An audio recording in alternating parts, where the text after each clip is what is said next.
Hello दोस्तों, good evening. कैसे हैं आप सब? आशा करते हैं आप सब अच्छे होंगे। तो दोस्तों, जैसा कि आप सब जानते हैं कि हम सब पढ़ रहे हैं एनसीईआरटी क्लास 12th ज्योग्राफी, मानव भूगोल के मूल सिद्धांत। मानव भूगोल के मूल सिद्धांत के अंतर्गत हम इस समय देख रहे हैं अध्याय 7, तृतीयक और चतुर्थ क्रियाकलाप। तृतीयक और चतुर्थ क्रियाकलाप, इसके अंतर्गत हम इस चैप्टर का पार्ट 1 ऑलरेडी कंप्लीट कर चुके हैं। आज हम सेकंड पार्ट में जो चीजें बची हुई हैं उसके बारे में जानकारी इकट्ठी करेंगे। तो आइए शुरू करते हैं सेकंड पार्ट।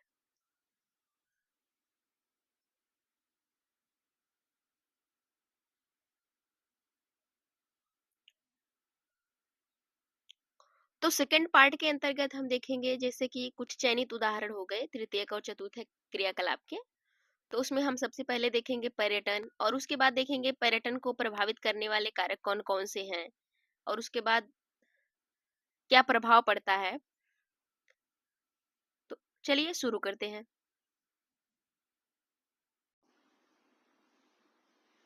सबसे पहले देखते हैं कुछ चयनित उदाहरण। तो कुछ चयनित उदाहरण के अंतर्गत हम देखेंगे पर्यटन। पर्यटन एक यात्रा है जो व्यापार की बजाय प्रमोद के उद्देश्यों के लिए की जाती है। कुल पंजीकृत रोजगारों तथा कुल राजस्व सकल घरेलू उत्पाद का 40% की दृष्टि से यह विश्व का अकेला सबसे बड़ा 25 करोड़ तृतीय क्रियाकलाप बन गया है। ये जो पर्यटन है तृतीय क्रियाकलाप के अंतर्गत आता है, जिसकी जो लागत है अगर देखा जाए तो यह जो है 25 करोड़ है। और इसके अतिरिक्त पर्यटकों के आवास, भोजन, परिवहन, मनोरंजन तथा विशेष दुकानें जैसी सेवा उपलब्ध कराने के लिए अनेक स्थानीय व्यक्तियों को नियुक्त किया जाता है। नियुक्त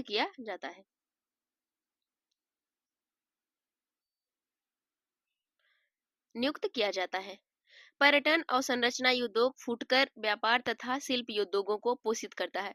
कुछ प्रदेशों में पर्यटन ऋतुनिष्ठ होता है क्योंकि अवकाश की अवधि अनुकूल मौसमी दशाओं पर निर्भर करती है, किंतु कई प्रदेश वर्ष पर्यंत पर्यटकों को आकर्षित करते रहते हैं।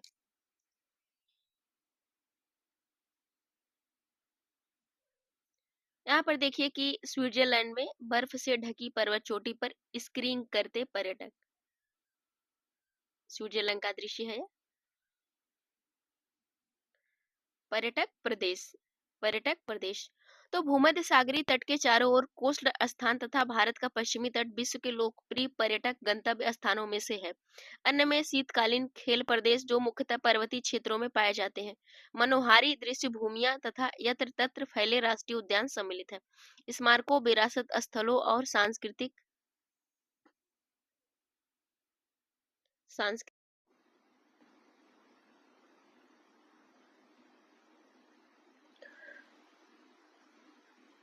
सांस्कृतिक गतिविधियों के कारण ऐतिहासिक नगर भी पर्यटकों को आकर्षित करते हैं। तो पर्यटन को प्रभावित करने वाले कारक कौन कौन से हैं, हम इनको देख लेते हैं। तो सबसे पहला कारक है मांग। विगत शताब्दी में अवकाश के लिए मांग तीव्रता से बढ़ी है। जीवन स्तर में सुधार हुआ है तथा बढ़े हुए फुर्सत के समय के कारण अत्यधिक लोग विश्राम के लिए अवकाश पर जाते हैं। तो सबसे पहला जो कारक है वह मांग है। दूसरा देखते हैं परिवहन।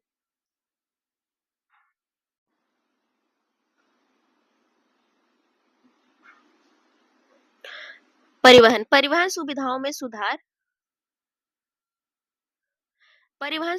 सुधार के साथ पर्यटन क्षेत्रों का आरंभ हुआ। बेहतर सड़क प्रणालियों के द्वारा यात्रा सुगम होती है। हाल के वर्षों में वायु परिवहन का विस्तार अत्यधिक महत्वपूर्ण रहा। उदाहरणतः वायु यात्रा कुछ ही घंटों में अपने घरों से विश्व में कहीं भी जाया जा सकता है। वायु के माध्यम से, वायु जो यात्रा है उसके माध्यम से जाया जा सकता। पैकेज अवकाश के प्रारंभ ने लागत घटा दी है। इस तरीके से परिवहन भी एक पर्यटन का एक महत्वपूर्ण कारक है। अब देखते हैं कि पर्यटन आकर्षण। तो पर्यटन आकर्षण के केंद्र कौन कौन से हैं, तो उसके बारे में हम देखते हैं। पर्यटन आकर्षण तो सबसे पहला है जलवायु। ठंडे प्रदेशों के अधिकांश लोग कुलीन विश्राम के लिए उष्ण व धूपदार मौसम की अपेक्षा करते हैं। दक्षिणी यूरोप और भूमध्य सागरीय क्षेत्रों में पर्यटन के महत्व का यह एक मुख्य कारण है। अवकाश के शीर्ष मौसम में यूरोप के अन्य भागों की अपेक्षा भूमध्य सागरीय जलवायु में लगभग सतत ऊंचा तापमान धूप की लंबी अवधि और निम्न वर्षा की दशाएं होती हैं। शीतकालीन अवकाश का आनंद लेने वाले लोगों की विशिष्ट जलवायु जरूरतें होती हैं, जैसे या तो अपने गृह क्षेत्रों की तुलना में ऊंचे तापमान अथवा स्कीइंग के लिए अनुकूल हिमावरण।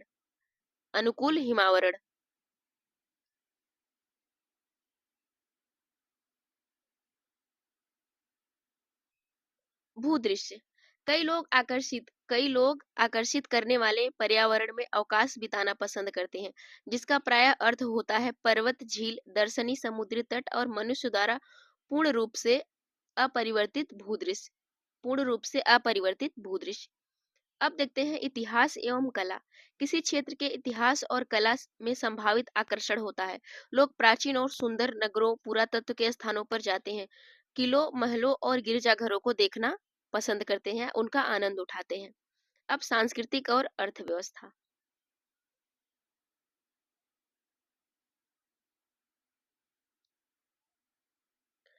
संस्कृति और अर्थव्यवस्था। मानव जाति और स्थानीय रीतियों को पसंद करने वालों को पर्यटन लुभाता है।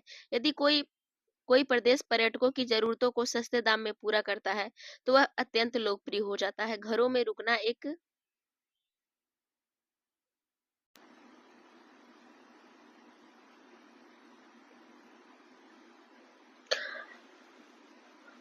रुकना एक लाभदायक व्यापार बनकर उभरा है, जैसे कि गोवा में हेरिटेज होम्स तथा कर्नाटक में मैडिकेरे और कुर्ग। भारत में समुद्र पार रोगियों के लिए स्वास्थ्य सेवाएं। 2005 पांच ईस्वी में संयुक्त राज्य अमेरिका ने उपचार के लिए 55,000 रोगी भारत आए जो उपचार के लिए 55,000 रोगी भारत आए थे। संयुक्त राज्य स्वास्थ्य सेवा संयुक्त राज्य स्वास्थ्य सेवा तंत्र के अंतर्गत प्रतिवर्ष होने वाले लाखों शल्य कर्मों की तुलना में यह संख्या बहुत कम है।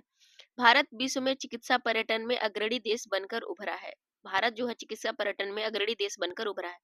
महानगरों में अवस्थित विश्व स्तरीय अस्पताल संपूर्ण विश्व के रोगियों का उपचार करते हैं। भारत, थाईलैंड, सिंगापुर और मलेशिया जैसे विकासशील देशों को पर्यटन में अनेक लाभ प्राप्त मतलब अनेक भारत से अनेक लाभ प्राप्त होते हैं।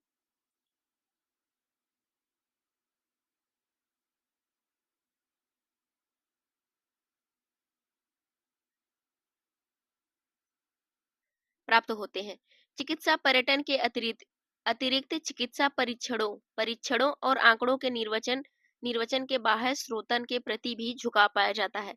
भारत, स्विट्जरलैंड और ऑस्ट्रेलिया के अस्पताल अस्पताल विकिरण बिंबों के अध्ययन से लेकर चुंबकीय अनुबाद बिंबों के निर्वचन और पराश्राव्य परीक्षणों तक की विशिष्ट चिकित्सा सुविधाओं को उपलब्ध करा रहे हैं।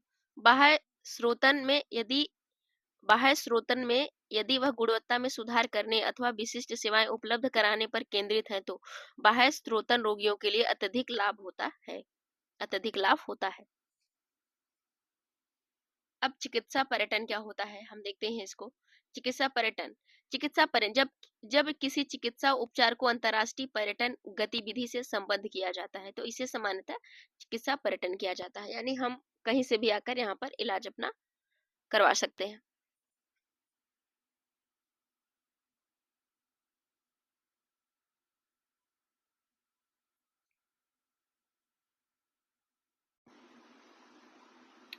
अब देखते हैं सबसे इम्पोर्टेंट चतुर्थ क्रियाकलाप।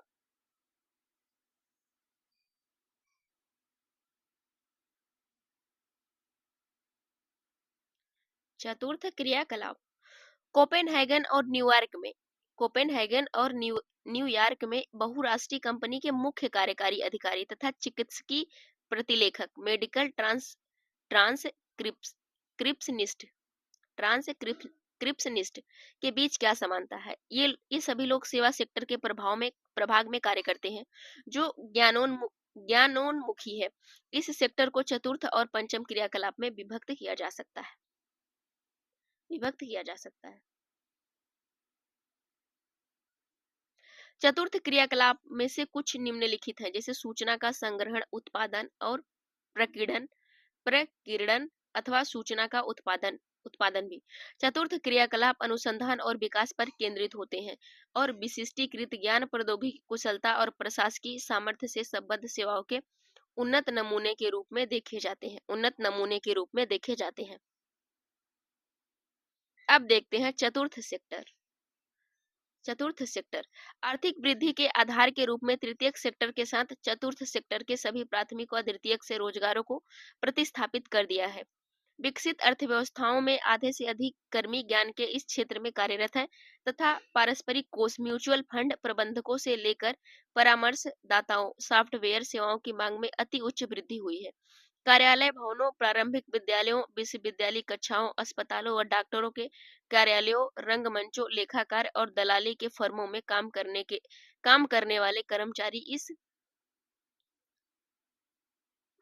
कर्मचारी इस वर्ग की सेवाओं से संबद्ध रहते हैं।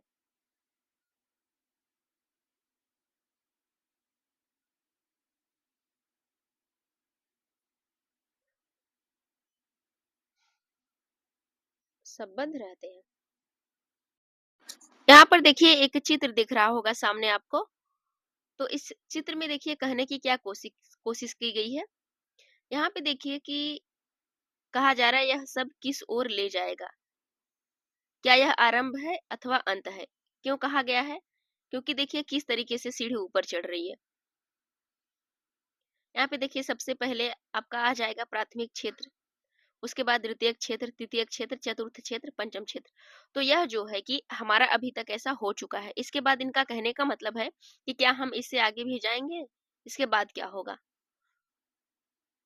तो आइए अब आगे देखते हैं।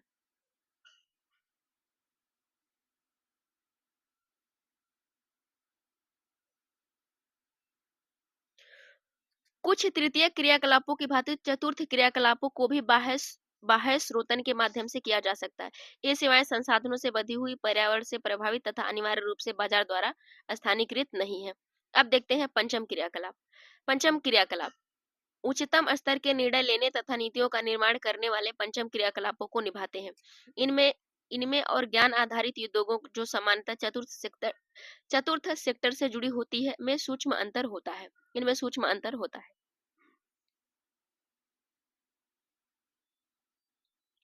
पंच पंचम क्रियाकलाप वे सेवाएं हैं जो नवीन एवं नवीन विचारों की रचना, उनके पुनर्गठन और व्याख्या, आंकड़ों की व्याख्या और प्रयोग तथा नई प्रौद्योगिकी के मूल्यांकन पर केंद्रित होती है। प्राय स्वर्ण कॉलर कहे जाने वाले ये व्यवसाय तृतीयक सेक्टर का और उप विभाग है, जो वरिष्ठ व्यवसायिक कार्यकारियों, सरकारी अधिकारियों, अनुसंधान वैज्ञानिकों, वित्त एवं विधि परामर्शदाताओं इत्यादि की विशेष और उच्च वेतन वाली कुशलताओं का प्रतिनिधित्व करते हैं। उन्नत अर्थव्यवस्थाओं की संरचना में उनका महत्व उनकी संख्या से कहीं अधिक होता है।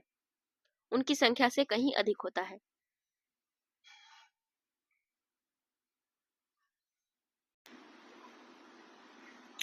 बाह्य स्रोतन के परिणाम स्वरूप भारत, चीन, पूर्वी यूरोप, इजराइल, फिलीपींस और कोस्टारिका में बड़ी संख्या में कॉल सेंटर खुले हैं। इससे इन देशों में काम उत्पन्न हुए हैं। बाह्य स्रोतन उन देशों में आ रहा है जहां सस्ता और कुशल श्रम उपलब्ध है।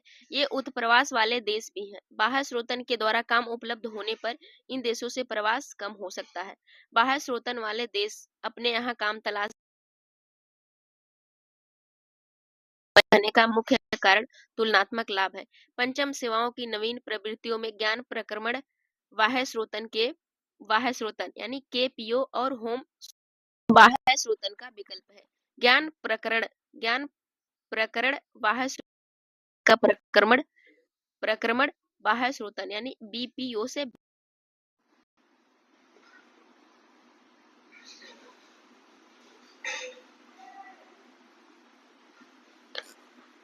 भिन्न है, क्योंकि उच्च कुशल कर्मी सम्मिलित होते हैं। यह सूचना प्रेरित ज्ञान की बाह्य स्रोतन है। ज्ञान प्रकरण बाह्य स्रोतन कंपनियों को अतिरिक्त व्यावसायिक अवसरों को उत्पन्न करने में सक्षम बनाता है। ज्ञान प्रकरण बाह्य स्रोतन के उदाहरणों में अनुसंधान और विकास क्रियाएं, ई लर्निंग, व्यवसाय अनुसंधान, बौद्धिक संपदा अनुसंधान, कानूनी व्यवसाय और बैंकिंग सेक्टर आते हैं। तो इस तरीके से देख सकते हैं। ये बाह्य स्रोतन क्या होता है, इसको देख लेते हैं।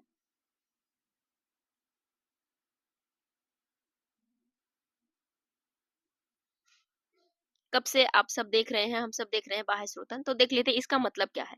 बाह्य स्रोतन अथवा ठेका देना दक्षता को सुधारने और लागतों को घटाने के लिए किसी बाहरी अभिकरण को काम सौंपना होता है। इसी को हम बाह्य स्रोतन कहते हैं। इनका मतलब ये होता है कि हम जान लीजिए कि अपनी किसी चीज पे जैसे किसी को हम ठेका दे दिए, अब वो आदमी काम करवाएगा, तो वही है कि जो ठेका देना और उसकी दक्षता को सुधारने का, जैसे लीज पर दे देना किसी चीज को, उसके बाद वह सुधार के हमको वापस रिटर्न कर देगा।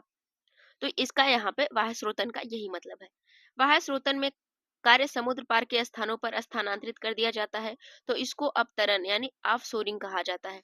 यद्यपि दोनों अपतरण और बाह्य स्रोतन का प्रयोग इकट्ठा किया जाता है। जिन व्यवसायिक क्रियाकलापों को बाह्य स्रोतन किया जाता है, उनमें सूचना प्रौद्योगिकी, मानव संसाधन, ग्राहक सहायता और कॉल सेंटर सेवाएं और कई बार विनिर्माण तथा अभियांत्रिकी भी सम्मिलित की जाती है। देखते हैं आंकड़ा प्रक्रमण आक्रमण आंकड़ा प्रक्रमण सूचना प्रौद्योगिकी से संबंधित एक सेवा है जिसे आसानी से एशियाई, पूर्वी यूरोपीय और अफ्रीकी देशों में क्रियान्वित किया जा सकता है। इन देशों में विकसित देशों की अपेक्षा कम पारिश्रमिक पर अंग्रेजी भाषा में अच्छी निपुणता वाले सूचना प्रौद्योगिकी में कुशल कर्मचारी उपलब्ध हो जाता है। अतः हैदराबाद अथवा मनीला में स्थापित एक कंपनी भौगोलिक सूचना तंत्र की तकनीक पर आधारित परियोजना पर संयुक्त राज्य अमेरिका अथवा जापान जैसे देशों के लिए काम करती है। श्रम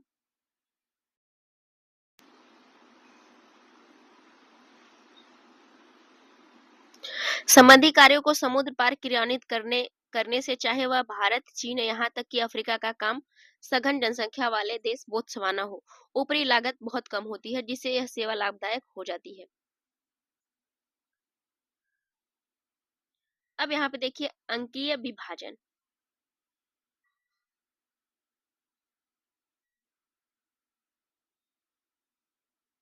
अंकीय विभाजन सूचना और संचार प्रौद्योगिकी पर आधारित विकास से मिलने वाले अवसरों का वितरण पूरे ग्लोब पर असमान रूप से वितरित है। देश में विस्तृत आर्थिक, राजनीतिक और सामाजिक भिन्नताएं पाई जाती हैं। निर्णायक कारक यह है कि कोई देश कितनी शीघ्रता से अपने नागरिकों को सूचना और संचार प्रौद्योगिकी तक पहुंच और उसके लाभ उपलब्ध करा सकता है। विकसित देश सामान्य रूप से इस दिशा में आगे बढ़ गए हैं कि जबकि विकासशील देश पिछड़ गए हैं और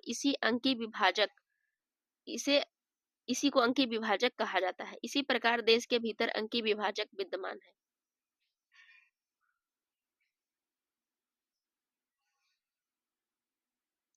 अंकीय विभाजक विद्यमान है।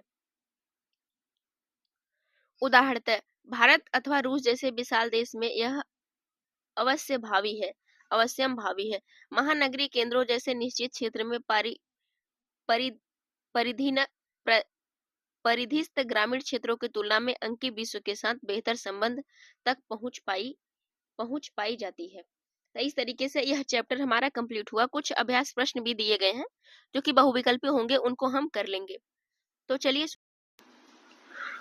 तो इस चैप्टर के कुछ इंपॉर्टेंट जो है बहुविकल्पी प्रश्न दिए गए हैं, इन सबको हम देख लेते हैं। इंपॉर्टेंट है जो कि सबसे पहले हम देखते हैं कि प्रश्न जो है निम्नलिखित में से कौन सा एक तृतीय क्रियाकलाप है। तो इसका सही उत्तर हो जाएगा आपका व्यापार। व्यापार जो है वह तृतीय क्रियाकलाप के अंतर्गत आता है। दूसरा क्वेश्चन है निम्नलिखित क्रियाकलापों में से कौन सा एक द्वितीयक सेक्टर का क्रियाकलाप नहीं है, नहीं पूछा है, तो इसका हो जाएगा मछली पकड़ना। तीसरा है कि निम्नलिखित में से कौन सा एक सेक्टर दिल्ली, मुंबई, चेन्नई, कोलकाता में सर्वाधिक रोजगार प्रदान करता है, तो इसका सही उत्तर हो जाएगा सेवा सेक्टर। सेवा के अंतर्गत बहुत अत्यधिक रोजगार मिलता है।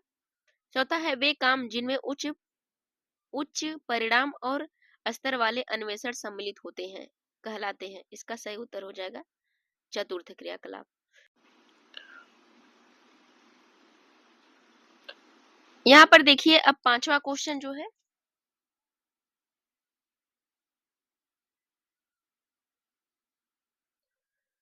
पांचवा निम्नलिखित में से कौन सा क्रियाकलाप चतुर्थ सेक्टर से संबंधित, इसका सही उत्तर हो जाएगा विश्वविद्यालयी अध्यापन।